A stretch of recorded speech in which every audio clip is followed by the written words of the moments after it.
Aku teh gendut dok, sekarang mah mau diet. Aing mah sekarang mau diet pokoknya mah. Tunggu dulu, yakin gak kamu gendut nih atau obesitas? Bisa jadi itu cuman persepsi kamu doang loh. Sebaiknya kamu hitung dulu BMI kamu. BMI itu apa? BMI itu adalah indeks massa tubuh. Kalian bisa hitung berat badan kalian per tinggi badan kalian dikuadratin gitu. Kalau misalnya hasilnya di atas 25, berarti kalian obesitas dan emang harus diet. Kalau misalnya enggak, ya diet bisa jadi pilihan lah ya. Atau kalian juga bisa kok pakai kalkulator BMI. Itu udah pada banyak banget website yang nyediain buat ngitung BMI. Nah, kamu coba berapa? Dok, udah saya 26. Tadi baru ngitung 26 hasilnya. Udah fix diet, pokoknya nama diet. Oke. Nah, kalau gitu, kamu udah tahu belum cara-cara diet? Soalnya diet tuh ada banyak banget loh macamnya. Kalau mau efektif nggak bisa cuma sembarangan. Nah, kali ini kita bakal bahas berbagai macam cara diet yang udah terkenal dan terbukti ampuh menurut penelitian. Selain itu, kalian juga bisa mengimbangi dengan aktivitas fisik ya, karena penelitiannya menunjukkan kalau misalnya diet disertai dengan aktivitas fisik, itu efektivitasnya bakal jauh lebih meningkat dan penurunan berat badannya akan jauh lebih cepat. Sebelum aku bahas lebih lanjut, aku juga mau nekenin buat teman-teman yang merupakan ibu hamil atau memiliki penyakit yang sedang diderita, sebaiknya berkonsultasi dulu ke dokter ya. Takutnya diet-diet yang kalian lakukan malah akan membahayakan kesehatan kalian. Oke, tanpa banyak basa-basi, let's deeply talk about it. Jadi ada diet DASH. Diet DASH atau Dietary Approaches to Stop Hypertension. Diet yang dirancang buat penderita hipertensi, ini juga merupakan diet yang direkomendasikan oleh Perhimpunan Endokrinologi Indonesia untuk para pasien diabetes. Diet ini menurutku diet yang paling fleksibel di antara diet-diet yang lainnya. Karena diet ini masih membolehkan berbagai jenis makanan, yaitu makanan-makanan seperti sayur, buah, biji-bijian, susu rendah lemak, protein, tapi membatasi konsumsi lemak jenuh atau makanan dengan kolesterol tinggi. Contohnya misalnya pantangannya itu ada di jeroan, kulit, atau santan, kayak gitu. Selain itu, diet ini juga pantangannya adalah konsumsi garam yang rendah atau hanya di setengah sendok teh sampai 1 sendok teh aja per hari. Udah banyak banget penelitian mengenai DASH, makanya dia ini masuk guidelines internasional juga untuk tata laksana darah tinggi. Nah, efektivitas diet ini dalam menurunkan berat badan itu bisa sampai 1,4 kilo dalam waktu 1 bulan. Ya, karena efeknya bukan yang bombastis banget, diet ini cukup aman ya buat starter. Dan dampaknya juga bagus buat kesehatan. Mulai dari menurunkan kadar kolesterol jenuh, mengontrol gula darah, dan mencegah terjadinya penyakit jantung. Orang-orang yang gak boleh ngelakuin DASH diet itu adalah orang-orang yang lagi ngelakuin cuci darah. Itu gak boleh DASH diet. Nah, untuk yang punya gangguan ginjal sebaiknya konsultasi terlebih dahulu ya. Tapi basically karena DASH diet ini dietnya ringan, berefek untuk menurunkan berat badan tapi bukan yang bombastis banget, dia ini cukup aman sebenarnya untuk hampir semua kalangan. Nah, diet vegan ini merupakan diet yang cukup populer ya. Udah sering banget deh kita dengar vegetarian atau vegan. Namanya vegetarian ya, diet ini fokusnya ke makanan-makanan nabati ya, dan menghindari produk-produk hewani atau yang berasal dari binatang, termasuk daging, telur, dan susu. Dan buat penganut veganism atau vegetarian yang emang strict banget, itu juga ngelarang produk-produk turunan dari hewan. Kayak misalnya madu, gelatin, vitamin D3, whey, kasein juga termasuk. Jadi ya vegan ini tuh range-nya luas banget. Ada yang strict banget, sampai ada yang ya udah sesederhana menghindari daging aja gitu. Untuk efektivitasnya diet ini tuh udah diuji banyak banget penelitiannya, makanya banyak yang ngelakuin dan terbukti memang bisa menurunkan BMI. Dan selain itu juga karena makanannya itu serat terus menerus, itu bisa meningkatkan rasa kenyang. Jadi nggak gampang lapar gitu. Ada juga nih penelitian di US yang ngebandingin kelompok orang yang diet vegan sama kelompok orang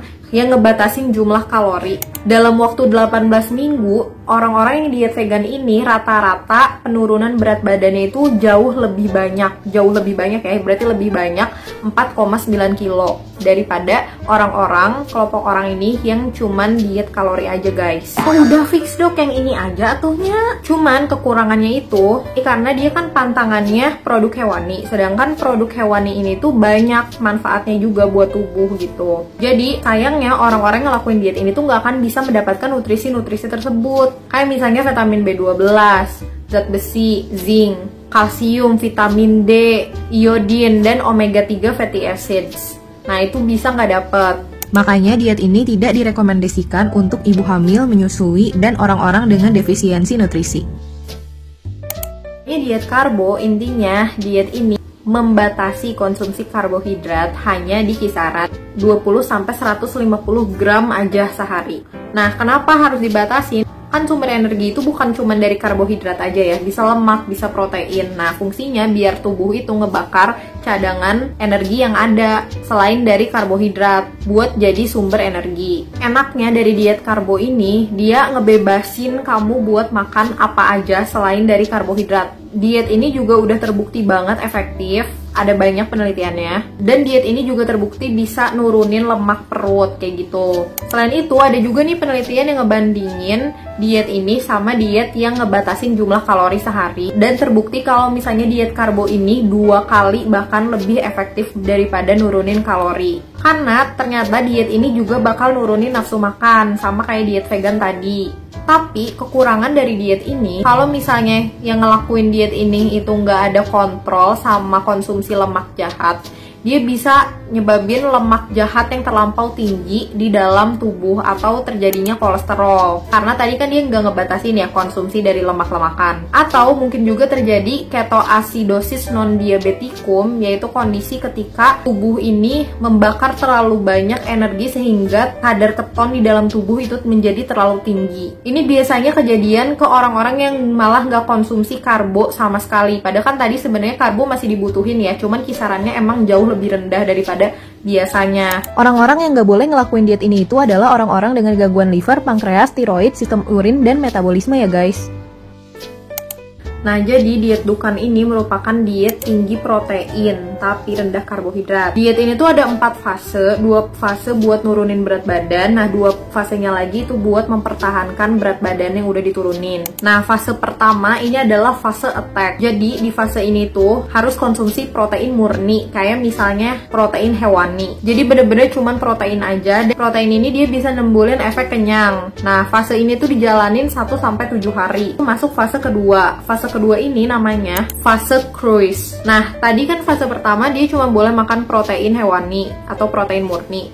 Nah, kalau di fase ini dia boleh nambah yang lain. Misalnya sayuran tanpa tepung, vitamin, mineral, sama serat. Fase ini tuh dilakuin sampai berat badan ideal itu tercapai. Kecepatannya itu biasanya di 1 kilo per minggu, kayak gitu. Abis itu masuklah fase ketiga. Fase ketiga ini sebenarnya sama aja kayak fase ke-1 sama kedua, makanan yang boleh dikonsumsi. Cuman protein hewani ini cuman boleh dikonsumsi setiap 1-2 kali aja seminggu gitu, buat mempertahankan berat badan. Nah, udah fase ini, masuklah fase terakhir yaitu fase keempat. Fase keempat itu fase stabilisasi. Jadi makannya udah kayak biasa aja, cuman dipantau jangan sampai kelebihan kalori. Jadi mempertahankan berat badan yang sudah diturunkan. Nah, sayangnya karena diet Dukan ini merupakan diet baru, penelitiannya itu aku cari-cari masih dikit, nggak sebanyak diet-diet yang lain. Nah, bahkan ada penelitian nih yang nunjukin kalau misalnya diet ini itu bisa nurunin sampai 15 kilo guys, dalam waktu 8-10 minggu aja. Dan memang sih secara teori diet yang tinggi protein dan rendah karbohidrat itu bakal efektif banget untuk meningkatkan laju metabolik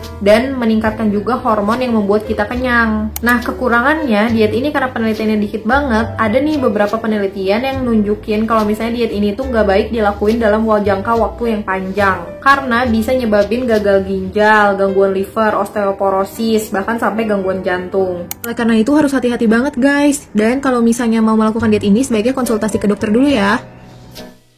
Nah, diet rendah lemak ini prinsipnya adalah konsumsi lemak hanya boleh maksimal 10% dari keseluruhan kalori yang dimakan setiap hari. Kalau misalnya Dash tadi dia ngebatasinnya lemak-lemak jenuh aja, ini tuh bener-bener lemak secara keseluruhan. Jadi bener-bener dikit banget konsumsi lemaknya. Komposisinya tuh harus kurang dari 1/10 dari keseluruhan makanan kalian setiap harinya. Enaknya sih ya dia nggak ngebatasin konsumsi karbonya. Diet ini tuh udah terbukti efektif, banyak penelitiannya, dan ada penelitian juga yang bilang kalau misalnya dia bisa nurunin 6,7 kilo dalam waktu 8 minggu aja. Diet ini juga dinyatain bagus buat penyakit multiple sclerosis atau salah satu jenis penyakit autoimun. Nah, kekurangannya ini dia nggak bisa dilakuin jangka panjang karena bagaimanapun tubuh ini tetap butuh lemak. Buat apa aja? Buat regenerasi sel, buat penggunaan vitamin, produksi hormon. Jadi ya nggak bisa dilakuin lama-lama, guys.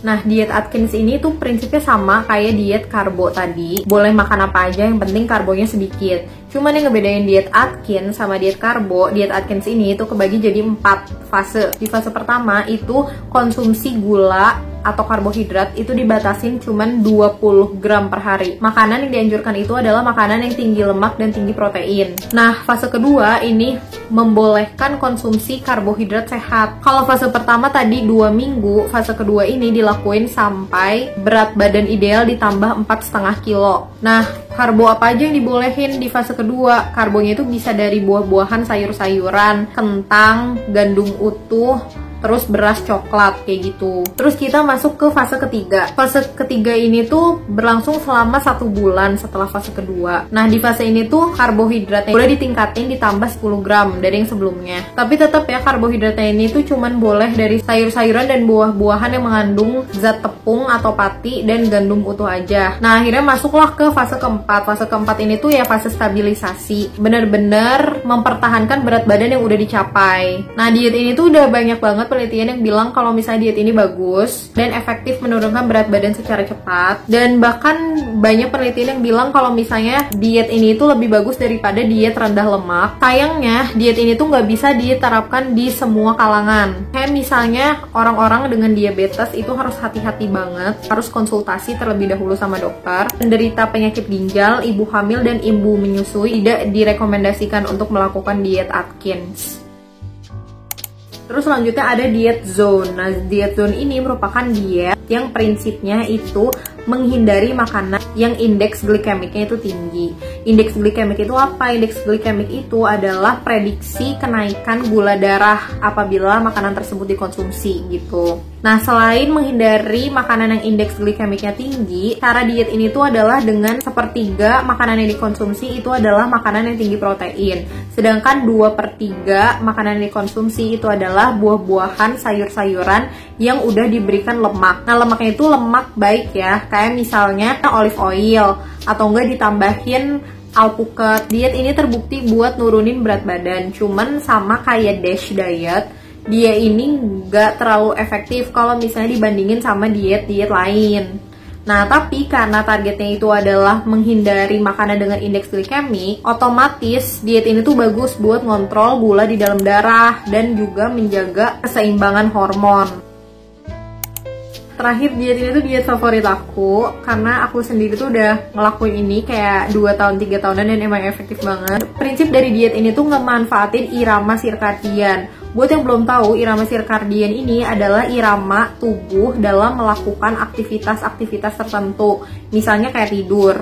Itulah kenapa manusia itu cenderung ngantuk di malam hari, itu karena ada irama sirkadian. Nah, tapi selain masalah tidur, irama sirkadian ini juga mengatur salah satunya adalah fat loss. Nah, setiap abis makan beres, kalau misalnya kalian lihat di grafik ini, irama sirkadian itu akan mulai bekerja dan terjadilah pembakaran lemak. Sayangnya manusia zaman sekarang itu mayoritas makan itu bisa dalam jangka waktu 15 jam sehari. Nah, kalian bisa bayangin ya, abis makan pasti irama sirkadian mulai meningkat, gak jadi karena ada makanan lain. Akhirnya dia nunda lagi sampai 15 jam baru bisa meningkat. Nah, tentunya pembakaran lemak itu nggak maksimal. Kenapa aku tuh suka banget sama diet ini? Karena dia itu bebasin banget mau makan apa aja, cuman di dalam jangka waktu tertentu aja. Kenapa harus kita tuh ngasih waktu ke irama sirkadian buat membakar lemak di dalam tubuh kita secara maksimal. Sebenarnya ada banyak banget macamnya, ada yang 8 jam makan, ada yang 5 jam makan, ada yang 3 jam makan, ada yang bahkan cuman 2 hari sekali makannya. Bahkan kalau misal kalian lihat diet journey gitu di YouTube, itu tuh bahkan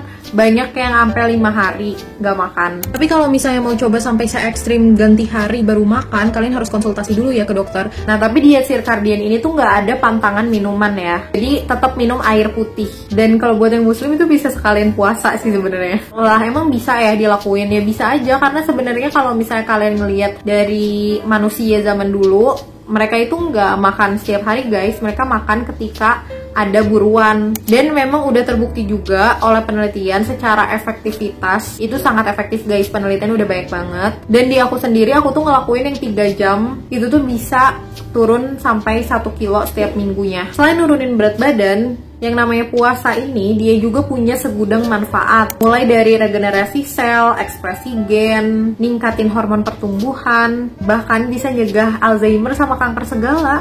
Keren banget dong kan, ini juga keren. Gimana tuh? Ari nggak bolehnya apa? Nah sayangnya diet ini tuh nggak bisa dilakuin sama semua orang, terutama kalian yang punya penyakit mah itu nggak bisa ya, karena kan kalau mah itu harus makan sedikit-sedikit setiap hari kan. Terus pasien-pasien yang pakai insulin dan udah konsumsi obat gula itu juga nggak bisa, karena kan harus makan sedikit-sedikit juga. Nah selain itu juga pasien-pasien yang punya gangguan nutrisi itu juga nggak bisa ngelakuin diet jenis ini. Nah itu dia semuanya diet-diet terfamous atau paling terkenal dan emang terbukti ampuh. Kalian juga bisa share di bawah kalau misalnya kalian punya tips and trick diet yang belum aku bahas mungkin di sini. Aku juga minta maaf kalau misalnya aku ada salah kata karena aku manusia dan tentunya masih banyak banget harus belajar. Kalian juga bisa like video ini kalau kalian suka, dan jangan lupa subscribe dan klik lonceng buat dapat notifikasi mengenai health dan self growth dari aku. Jangan lupa sehat itu aset. Sincerely made by Dr. Haifa with huge love. Assalamualaikum. Bye.